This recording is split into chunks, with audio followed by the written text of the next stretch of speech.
আমার এসব কিছু বুঝতে পারছি না। এখানে কেউ নেইও তো, কাউকে তো দেখতে পাচ্ছি না। এখানে তো কেউ ছিল। এখানে আছে সব উত্তর লুকিয়ে। কি মনে হলো? এখানে এখানে সব উত্তর আছে মানে?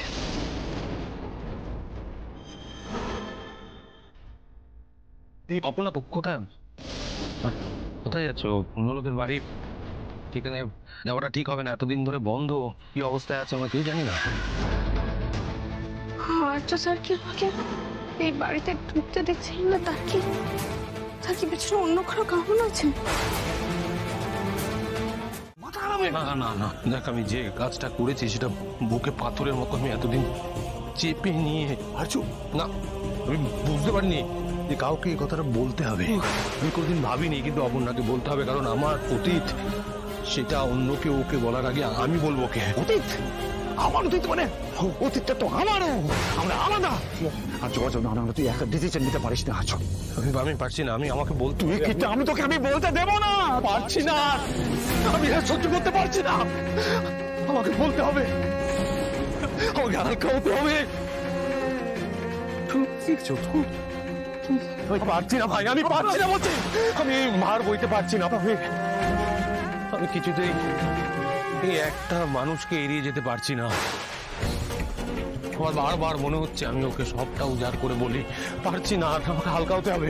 মন হালকা করতে হলে আমাকে, এতদিন তো আমার সঙ্গে সব শেয়ার করেছিস, এতদিন সুখ দুঃখের কথা আমরা দুজনে বলেছি, এখন ওকে কেন বলতে হবে? তো আমি ওকে ভালোবেসে ফেলেছি কিঙ্কর, আমি ওকে সত্যি ভালোবেসে ফেলেছি। আমি কিছুতেই ওকে এড়িয়ে যেতে পারছি না, বিশ্বাস কর। আর ভালোবেসে ফেলেছি বলেই আমার অতীতের সব কিছু ওকে জানানো উচিত বলে আমার মনে হয়। ভালোবাসা বলে কিছু এক্সেস করে না, ভালোবাসা বলে কিছু নেই। হয় হয় হয় কিঙ্কর,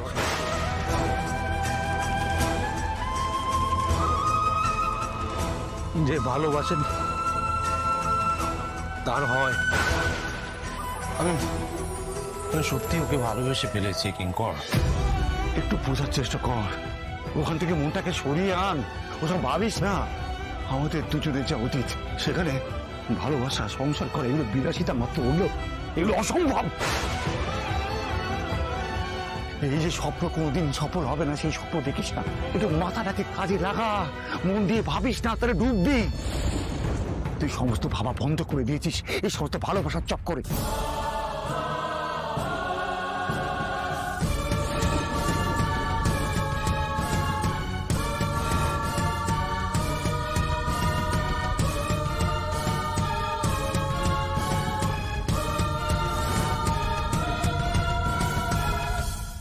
বাইরে অল ক্লিয়ার, তুই ওকে নিয়ে বেরিয়ে যা। মেঘরাজের লোকেরা ট্রাই করেছিল কিন্তু পারেনি। তুই ওকে বাড়ি পৌঁছে দিয়ে আয়, বাইরে গাড়ি আছে, যা। যে দুশ্চিন্তাটা করছিলাম সেটাই হলো। স্যার, স্যার আপনি অপুকে কোথায় পেলেন? ও তো আপনার কাছে যায়নি। না, আমার কাছে যায়নি। ও একটা বড় বিপদের মধ্যে পড়েছিল। আমি যদি ঠিক সময় না পৌঁছতাম। কি বিপদ স্যার? এটা না হয় আপনারা পরে অপর্ণার থেকে শুনে নেবেন। আমার মনটা খুব গাইছিল, জানেন তো স্যার। আপনি ভাগ্যিস ওখানে পৌঁছে গেছিলেন ওই সময়, না হলে কি সর্বনাশটাই না হতো। আমি বলছি স্যার, আপনার অপুর সাথে কোনো যোগাযোগ আছে স্যার? কোনো যোগাযোগ আছে? এ শুধু অফিসের বস আর কর্মচারী সম্পর্ক হতে পারে না। যেখানে আমার মেয়েটা বিপদে পড়েছে, আপনি গিয়ে বাঁচিয়ে দিয়েছেন স্যার।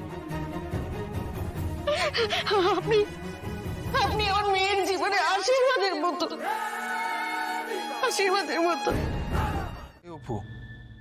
অপু বললাম, আরে কিসের উত্তর না পেলে তো শান্তি হবে না, বল না মা। আমি তো কিছু বুঝতেই পারছি না রে অপু। কি প্রশ্ন, কি উত্তর, কিসের প্রশ্ন উত্তর? আবার কোন চাকরির পরীক্ষায় তোকে উত্তর লিখতে হবে? চুপ করো না সুমির। অপু এরকম করে থাকিস না, তো বসবি, আয় বস বস বস বস, চুপ করে বস বস। বাবা তুমি বুঝতে পারছো না আমাকে? দেখ, তুই বুঝতে পারছিস না কাল রাতে তোর কি অবস্থা ছিল তুই জানিস? আমি অন্তত এটুকুনি বুঝতে পারছি এই অবস্থায় তোর জন্য উত্তেজনা একদম ঠিক নয় রে মা। আর আমি না গেলে আরো খারাপ হবে। আমাকে জানতে হবে সত্যিটা কি, সবটা জানতে হবে। আরে কি জানতে হবে? আর্য সাক্ষী।